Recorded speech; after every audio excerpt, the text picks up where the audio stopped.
Kamaru Usman and Henry Cejudo recently shared their thoughts on the upcoming fight between Ian Garry and Carlos Prates at UFC Kansas City. Usman appears to favor Prates to win. However, Cejudo was quick to highlight a key factor. The fight is scheduled for 5 rounds. Prates has openly admitted to smoking cigarettes daily, and Cejudo believes this could negatively affect his cardio as the fight progresses.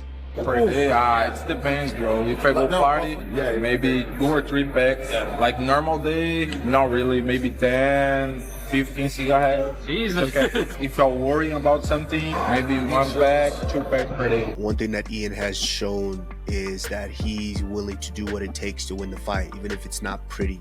He's willing to do what it takes to go out and try to get that victory. Now, for a guy like Carlos Prates, I just, you know, you don't know unless you don't know. You don't know what you don't know yet. And my man right now is just riding high on it. You know, he's coming in, you know, got that cig on him, you know, bumping that Ross on him, you know what I mean? Carlos Prates don't care, and I'm riding with him, man. I mean, coming into the UFC, you know, 4 fights, all stoppages, no fight getting out of the 2nd round. I like this fight for Carlos Prates. I think if Carlos Prates is able to go out there and discourage Ian Garry with his shots, I mean, both guys are going to strike. Both guys are going to kick. Ian Garry is very, very good with those low kicks and you know, basically trying to keep the range here. So it's going to be interesting to watch what Carlos Prates is going to do, how he's going to approach it to try to discourage Ian Garry from wanting to potentially change levels. But and it's 5 rounds, Kamaru. Exactly. You want to put a bet on this? We'll think of something. But I will say this, Kamaru, those cigs may catch up, dude. Those cigs. Hey, I don't know, chill out. 5-round fight. Carlos Prates is in the building. Listen, don't worry about the shit. He's straight. He's straight out here. He's straight. Loopy Godinez has responded to the viral clip of her admitting that she needed to use the restroom during her fight against Julia Palastri at UFC Mexico. Doing amazing. Godinez ended up winning the fight via unanimous decision. She jokingly says that she may wear a diaper next time around. Speaking to Inside Fighting, she went on to say, "I guess I was getting sick on Friday. I was getting chills, but then I thought it was just a cold because I was really low, like my fat was really low and I was losing weight. Then I just didn't say anything. I told my coach. He also thought it was just because my body fat was so low. The weigh-ins happened, the official weigh-ins, and then I just hydrate myself. But I was having diarrhea or whatever, and then it kept going overnight. It happened. And then right before coming into the cage again. I guess in between rounds I kind of felt it again and I was like, oh shit. Maybe next time if I feel anything like this, I could wear a diaper. Maybe that will help. I was trying not to think about that stuff before the fight, even if I was feeling something, because the more you think about it, the more you are sabotaging yourself. So I was just like, whatever, I'll be fine. Not everyone stepping into the cage is 100% either. I just suck it up and hope for the best. And I felt that in between rounds. Luckily, nothing major happened. I felt that, I said it, and now it's out there." Last week, Michael Bisping went off on Ariel Helwani. Speaking to Carl Froch, Bisping called Ariel a dickhead and accused him of stirring up conflicts between fighters to keep himself relevant. He's a total dickhead. He's definitely up there as well. See, I don't think about him, I was thinking about fighters. All he does is try and manufacture beef with other fighters, so it makes him look good and it keeps him current. All he does is hate on the UFC. That's like his whole MO. Ariel Helwani has since fired back and explains why rather than feeling angry, he was actually sad for Bisping when he saw that clip. My takeaway wasn't feeling mad, angry. Oh, you know, sometimes I see the clip, I want to come on here, 10-7, hit him up, all this stuff. I'll even ask the guys, should I answer? Should I not? Should I respond? This and that. They'll say one thing, I'll ignore it. I'll come on, I'll do it. That never happened. That never happened as well. My takeaway was, I felt really sad for Michael Bisping. I felt really sad for Michael Bisping because I can't imagine what it would be like to have once been a bad boy, to have once been a rule breaker, to have once been a pioneer, a trailblazer, a guy who marches to the beat of his own drum, to be that guy who did whatever the hell he wanted and didn't kowtow, didn't shill, was a rebel. That's who Michael Bisping was. If you watched him in the early days, 06, 07, 08, 09, that's who he was. The British bad boy, the shaved head, spits on your corner, tells you what he thinks of you, doesn't hold back, no filter. That's exactly who he was. And the guy that I was watching in that clip in particular, and the guy that we have seen over the past year or so, what he has morphed into, what he has turned into, is the polar opposite of that guy. And he knows this, and he knows that that guy once existed, and he has to look at himself in the mirror each and every day and pretend like he is still that guy, and pretend perhaps like that guy never existed, when he knows that he has morphed into this zombie, this shill, this guy who has had his brain infected by this virus, all because he wants, you know, he wants someone to be like, good on you, mate. Here's $5K to call the next Apex card, and please do your best to put over how great all of this is. And if you do a good job, we'll pat you on the head and give you the next big slap fighting gig at the Fontainebleau. This is what he is striving for. He is striving for someone to one day say, like, thank you for doing that. Thank you for saying that about big, bad, ugly Ariel Helwani, so that maybe one day he could get on that, I don't know, that fight night in Austin, Texas, and then maybe just one day, if something happens to DC and if something happens to Rogan and if something happens to Dominic Cruz, he can maybe get that pay-per-view, all to get there. And that's exactly what he's become. He's become the guy who will try to do anything in his power to curry favor with his bosses, as much as he doesn't want to admit that, just so that he can get that opportunity, that big break, to call that big fight at your local Apex, your local arena in some random place in America. And so he has to turn to this. He has to become this. And that's a bummer, because I remember the old guy, and the old guy was actually a really good friend, and all of a sudden he just changed. Sean O'Malley and Tim Welch released the first Timbo Sugar Show since O'Malley went on a hiatus from social media. As he prepares for his rematch against Merab Dvalishvili for the bantamweight title at UFC 316, O'Malley revealed he entered their first fight while dealing with a groin injury. He now asserts that without the injury, he expects to be 70% better in the upcoming fight and will be fighting at his full potential. Dude, I am so excited for this fight. Sugar Shane versus Merab 2 is happening, and I don't think people are going to be too happy about it. My life has completely changed over the last year. Last time I fought him, I was 29.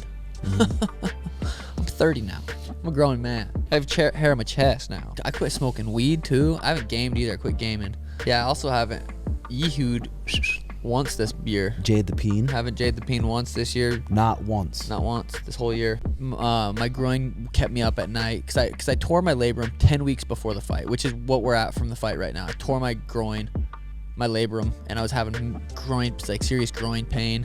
It was just it wasn't ideal. I was able to train, I was able to tough through it, but obviously it's not ideal to go into a fight, especially against a murderer. Well, not necessarily a murderer, but a stud like Merab, an absolute just machine. His nickname is the Machine for a reason. But all my journal entries were, every single day I was just like updating on my groin. My groin feels decent today, blah, blah, blah. My groin hurts real bad today. And I was like thinking about how good I feel right now. I was like, oh, I don't want to jinx it. But dude, if I can just keep this pace up, how we've been able to train these last few weeks, all the way up into the fight, I'm going to be 70% better than I was in that first fight. I'm going to be significantly more mobile, agile, better shape. Just, I'm gonna fight at my full potential. Whereas that last fight, I was very happy with how I was able to perform considering how I felt. It wasn't ideal, the outcome, I didn't win, but I also think I wasn't supposed to win. This rematch was supposed to happen. Alexander Volkov responds to rumors that a fight between him and Jailton Almeida is in the works. Volkov, currently ranked 3rd in the heavyweight division, says he sees no point in fighting Almeida, who is currently ranked 6th. Короче, прошла новость о моем бое с Альмейдой, который не анонсировался официально, но прошли слухи, что бой в разработке. Пока что не планирую драться с Альмейдой в июле, чтобы вы просто знали. Почему? Потому что пока что не вижу для себя смысла в бое с 6-м номером рейтинга. Кто видит смысл, скажите зачем. Только бой ради боя в данном случае. Подождем более интересного предложения. Jailton Almeida has responded to Volkov. On X, he wrote, "For the guys who make the UFC rankings, we need to punish the fighters who refuse on fights. In that specific case, if Volkov refused to fight me, I deserve to move ahead of him in the rankings." He continued, "By the way, talk about beat me, don't move him on the rankings don't make sense. Blades beat me and fought for the title. Everyone knows that I'm a tough fight. So if Volkov beats me, he will fight for the title. The question is, he believes he can beat me. Drew Dober says he has no issues with the stoppage in his fight against Manuel Torres last weekend. Dober was TKO'd in the first round, and despite getting back to his feet pretty quickly, he says the lights were on but nobody was home. He thinks the fight actually could have been stopped even earlier. Speaking to MMAfighting.com, Dober said, "I never went back and forth. It was a good stoppage. That first or second hammer fist was the one that kind of put me in another dimension. But my body's just willing to fight, I guess. My body is just ready to go. So it's like the lights were on but nobody was home. The reason I was hanging on to his leg was because I was no longer there. It was a good stoppage. My willingness to fight just transcends my mind." If you watch, technically when you want to finish the takedown, you want to grip above your opponent's knee. I was shooting for a takedown, and after the first or second hammer fist, you see my grip just drop below his knee to like a low single. I don't ever do that takedown, so that was not a productive moment. So if you want to rewatch that film, the moment my grip goes below his knee, that was when the fight should have been stopped. For my health, I think it could have been stopped earlier, but I don't cast blame on the referee because he's trying to do his job. He told me in the locker room that he knows the way I fight. He knows the damage that I could take. He's going to give me every opportunity to improve my position. Really, the person to blame for the later stoppage is the fact that my body just kept fighting, regardless of my mind being absent. I don't cast any blame. Everyone was doing their job, even Manuel Torres. Unfortunately, it just is what it is. Jorge Masvidal is planning a return to the UFC this year and has expressed interest in fighting Leon Edwards. Michael Bisping weighed in on the potential matchup, stating that while he would watch the fight, if Leon were to accept a bout with Masvidal, it would essentially signal his exit from the welterweight title picture. Bisping pointed out that Masvidal, now 40 years old and coming off 4 consecutive losses, may not be a logical opponent for someone aiming for a title shot. I'm a fan of Masvidal. I'm an admirer. I love the attitude. I love everything he brings to the table. You know, even the 3-piece in the shoulder, that's just who he is, you know, and it's been well documented over the years. I had some run-ins as well. He is that guy. He's not a fake. He's not, for want of a better description, a Colby Covington, like we were saying before, right? And I'm not trying to start with Colby. He is who he is. He's authentic. However, he is 40 years old, hasn't fought in the UFC for 2 years, and he has lost 4 in a row. There is the storyline there, but I feel like for Leon, and by the way, I would pay to watch the matchup. I'm just saying for Leon, he'd probably want something bigger. And for Leon to accept that fight would be kind of accepting that, hey, I'm out of the title hunt situation. Yeah, I see that point of view as well. And that probably will be what makes him reluctant to do it. But I would say that he's got to think like, listen, you're also, and even though they were all very high level guys, you are also on a streak right now, you know, where you've taken a couple losses to the top guys. And what better way to just get yourself back and get the confidence if in fact you do still have that desire to fight and be the best, just go get a fun win. Colby Covington says he's more than willing to fight Sean Strickland. The two have been going back and forth for a while at this point. Just recently, Sean labeled Colby as a fraud. Speaking to ESPN, he said, yeah, unlike Colby Covington, the fraudulent man himself, he's just fraudulent. I think to be a UFC fighter, it is a sense of entertainment, WWE, but you want to base your character on authenticity. And then you have somebody like Colby, who is a fictional persona that he's created when he's not trying to fall on Trump's d. It's the most cringeworthy shit. It's so that Trump left the arena while he was giving his speech. It's like watching the ugly girl get rejected at a party. You feel bad for the guy at this point. Don't worry, Colby. He knows your name. In a recent interview with Submission Radio, Colby said, oh, absolutely. It's an interesting fight. I like that fight. I don't see any danger out of him. He's not like a power puncher. He's just a cardio kickboxer. He comes forward, so I could put him on his and I'll match his pace. If that's what the UFC wants, I'd be willing to go up to middleweight. How do you guys see a fight playing out between Colby and Sean? Post your opinions in the comments. Daniel Cormier called Justin Gaethje during the taping of his podcast with Ben Askren and asked him what he thought about Conor McGregor running for president of Ireland. Justin. Yo. Hey, I'm doing my show real quick with Ben Askren. Real quick, is Conor going to become the president of Ireland? Daniel, stop calling me for this dumb.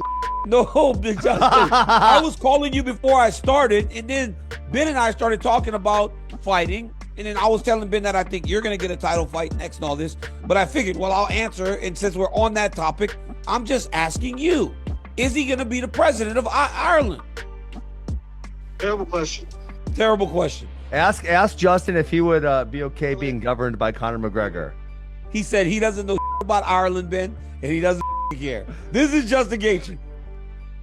Baby. He said America, baby. Hey, JG, let me call you afterwards. I want to talk about golf in Florida. All right, bye. And that's going to wrap it up for the news. Thanks for watching. For daily MMA news and content, subscribe to Full Mount MMA and click the bell icon to be notified when we post videos. Here are the 3 top comments from last video.